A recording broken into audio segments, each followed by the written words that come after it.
AP liquor scam కేసులో MP Mithun రెడ్డిని SIT అధికారులు అరెస్ట్ చేశారు. దీనికి సంబంధించి మా ప్రతినిధి వినయ్ అడిగి డీటెయిల్స్ తెలుసుకుందాం. వినయ్, రెండోసారి సిట్ ముందు హాజరయ్యారు మిథున్ రెడ్డి. ఈ రోజు అసలు విచారణ సందర్భంగా ఏం జరిగింది? ఆయన అరెస్టుకు కొంత టైం కూడా సుప్రీం అప్పీల్ చేసుకున్న సందర్భం ఉంది, కానీ ముందస్తుగానే అరెస్ట్ చేశారు. దేవి, ఏపీ లిక్కర్ కుంభకోణం కేసులో ఎంపీ మిథున్ రెడ్డిని అరెస్ట్ చేశారు. దీనికి సంబంధించి కొద్దిసేపు క్రితమే సిట్ అధికారులు వెల్లడించారు. ఆయన కుటుంబ సభ్యులు కూడా దీనికి సంబంధించి సమాచారం కూడా ఇచ్చారు. ఈ కేసులో మిథున్ రెడ్డి A4 గా ఉన్నారు. అయితే అంతకన్నా ముందు ఈ ప్రైమరీ చార్జ్ షీట్ కూడా కోర్టుకు సిట్ అధికారులు సబ్మిట్ చేశారు. దాదాపు 300 పేజీలతో చార్జ్ షీట్ అనేది సబ్మిట్ చేశారు. 8 గంటల పాటు అనేక ప్రశ్నలు అనేక విధాలుగా మిథున్ రెడ్డిని సిట్ అధికారులు ప్రశ్నించినట్టు కూడా మనకి తెలుస్తా ఉంది. ఇంతకు ముందు 11 మంది ఈ కేసులో ఉన్న నిందితుల్ని అరెస్ట్ చేశారు. వాళ్ళు చెప్పిన సాక్ష్యాలు కావచ్చు, వాళ్ళ దగ్గర నుంచి తీసుకున్న డీటెయిల్స్ ఆధారంగా మిథున్ రెడ్డిని అనేక కోణాల్లో దాదాపు 8 గంటల పైగా సిట్ అధికారులు ప్రశ్నించారు. ఈ కేసులో A4 గా ఉన్న మిథున్ రెడ్డి అసలు ఒకసారి విచారణకు హాజరయ్యారు. ఇప్పుడు పూర్తిగా డీటెయిల్స్ అన్ని కూడా క్లియర్ గా సిట్ అధికారులు తీసుకున్న నేపథ్యంలో ఏదైతే ఈ కేసులో ఆ ప్రధాన లబ్ధిదారు ఉన్నారో ఆయన తర్వాత పాత్ర మిథున్ రెడ్డి అనే సిట్ భావించింది. దానికి సంబంధించిన సాక్ష్యాలన్నీ కూడా ఉండడంతో కొద్దిసేపటి క్రితమే మిథున్ రెడ్డిని అరెస్ట్ చేసినట్టు కూడా సిట్ అధికారులు అఫీషియల్ గా అనౌన్స్ చేశారు. ఆయన కుటుంబ సభ్యులు కూడా సమాచారం ఇచ్చారు. అయితే కొద్దిసేపటి క్రితమే దీనికి సంబంధించిన ప్రైమరీ చార్జ్ షీట్ కూడా కోర్టుకు సిట్ అధికారులు సమర్పించారు. మొత్తం 300 పేజీలతో చార్జ్ షీట్ సిట్ అధికారులు రూపొందించారు. అయితే 100కు పైగా ఎలక్ట్రానిక్ గ్యాడ్జెట్లను స్వాధీనం చేసుకుని కోర్టుకి సమర్పించినట్టు కూడా అధికారులు తెలిపారు. దాంతో పాటు చార్జ్ షీట్ లో 100కు పైగా RFSL నివేదికలను కూడా అధికారులు జత చేశారు. దాంతో పాటు మొత్తం 62 కోట్ల రూపాయలు సీజ్ చేసినట్టు కూడా చార్జ్ షీట్ లో అధికారులు వివరించారు. 268 మంది సాక్ష్యాలను విచారించి రూపొందించిన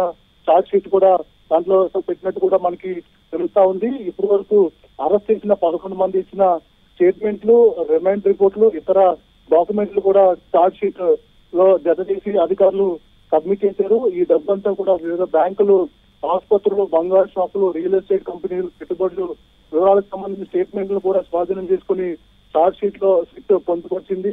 మరోవైపు చార్జ్ షీట్ లో మిథున్ రెడ్డి పేరు ఉన్నప్పుడు కూడా ఆయన పాత్రకు సంబంధించి ఇప్పటి వరకు కూడా అఫీషియల్ గా దాంట్లో సిట్ అధికారులు పెట్టలేదు. మొత్తం మీద 20 రోజుల్లో మరో ఎడిషనల్ చార్జ్ షీట్ కూడా దాఖలు చేస్తామని చెప్పి సిట్ అధికారులు చెప్తా ఉన్నారు. దర్యాప్తులో కీలక దశలో ఉందని, త్వరలోనే మరిన్ని విషయాలు వెలుగులో వస్తాయని కూడా సిట్ అధికారులు చెప్తా ఉన్నారు. అయితే వీటన్నిటి ఆధారంగా దాదాపు ఉదయం నుంచి 8 గంటల పాటు ఎంపీ మిథున్ రెడ్డిని విచారించారు. ఇంతకు ముందు 11 మంది అరెస్ట్ అయిన నేపథ్యంలో వారి దగ్గర తీసుకున్న సాక్ష్యాల ఎవిడెన్స్ కలెక్టివ్ తో మిథున్ రెడ్డి కూడా ప్రశ్నించారు. అంటే అరెస్టుకు సంబంధించి కుటుంబ సభ్యులకు కూడా సమాచారం ఇచ్చారు. రేపు ఆ కోర్టులో మిథున్ రెడ్డిని ప్రొడ్యూస్ చేయబోతున్నారు. మరోవైపు 22 నుంచి పార్లమెంట్ సమావేశంలో ఉన్న నేపథ్యంలో కొద్దిగా కన్క్లూజన్ కొద్దిగా ఎక్స్క్యూజ్ చేయాలని చెప్పి కూడా సిట్ అధికారులని అడిగిన నేపథ్యంలో వారు కూడా దీనికి సంబంధించి ఎలా చేయాలన్నట్టు కూడా తెలుస్తా ఉంది. దాంట్లో భాగంగానే 8 గంటల పాటు విచారణ సాగింది. మరోవైపు గతంలో అరెస్ట్ అయిన నిందితులకు సంబంధించిన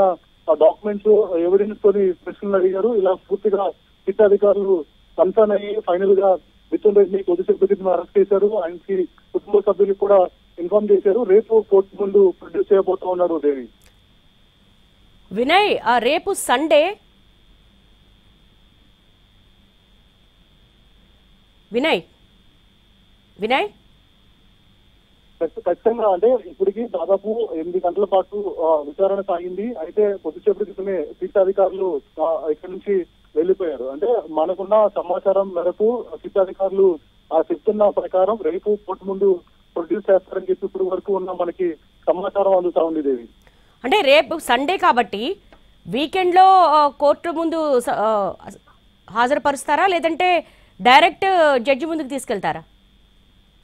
అయితే ఖచ్చితంగా రేపు కోర్టుకి సెలవు కనుక జడ్జికి ఇప్పటికే పర్మిషన్ అడుగుంటారు. జడ్జి ముందు ప్రొడ్యూస్ చేసే అవకాశం కల్పిస్తా ఉంది. అయితే ముఖ్యంగా దాదాపు ఈ రోజు 8 గంటల పాటు ఎంపీ మిథున్ రెడ్డి విచారణ సాగింది. సిట్ అధికారులు కొద్దిసేపటి క్రితమే దీనికి సంబంధించి అఫీషియల్ గా కూడా ఆయన అరెస్ట్ చేస్తున్నట్టు అనౌన్స్ చేశారు. అంతకుముందు కోర్టు సమయం ముగియడంతో అటు చార్జ్ షీట్ కూడా జడ్జి నివాసానికి వెళ్ళి సబ్మిట్ చేశారు. మరోవైపు ఇప్పటికే సమయం కూడా ఈ రోజు కూడా ముగియడంతో రేపు అఫీషియల్ గా జడ్జి ఇంటి ముందు మిథున్ రెడ్డిని ప్రొడ్యూస్ చేసే అవకాశం కనిపిస్తా ఉంది Devi. All right Vinay, thanks for the updates. AP liquor scam కేసులో ఎంపీ మిథున్ రెడ్డిని సిట్ అధికారులు అరెస్ట్ చేశారు. లిక్కర్ స్కామ్ కేసులో మిథున్ రెడ్డి A4 గా ఉన్నారు. రేపు కోర్టులో మిథున్ రెడ్డిని సిట్ అధికారులు హాజరుపరచబోతున్నారు.